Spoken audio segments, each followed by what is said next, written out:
të reagimit. Kështu që përsëris edhe njëherë, sot edhe në fjalimin zyrtarës do të kem, fatkeqësisht, duhet me qenë jo modest, për me ju të regu disa njerëz të cilë ndërtojnë kauzat rreme dhe mendojnë që duke po komente në Facebook, po e kapin një kauzë, prap me ua përsërit dhe me u thonë që një duke folur me televizion e gazetarve, një duke folur për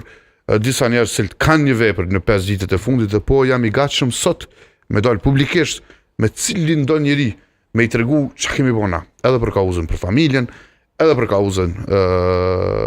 po mënej për sensitivitetin, edhe për asocimin ton me religionin, edhe për paragjykimet që ekzistojnë ndaj radikalizmit që lidhet gjithsesi me një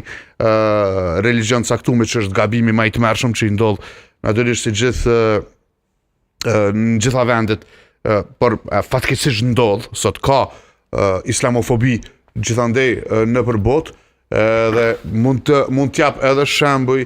edhe orë të tëra të punës së televizionit gazetarëve për ta luftuar edhe islamofobin, pos tjerash. Natyrisht për të mos thënë që ne si media jemi media e cila përfaqëson secilin komunitet të marginalizuar në Kosovë, përveç njerëzve që janë në nevoja të veçanta, flasim edhe për komunitetet etnike, jemi televizioni i vetëm që kemi në bazat të rregullta korrespondencë nga komuniteti serb, duke pasur zërin e fuqishëm të Branislav Krstiqit çdo natë duke argumentuar të drejtat e komunitetit serb.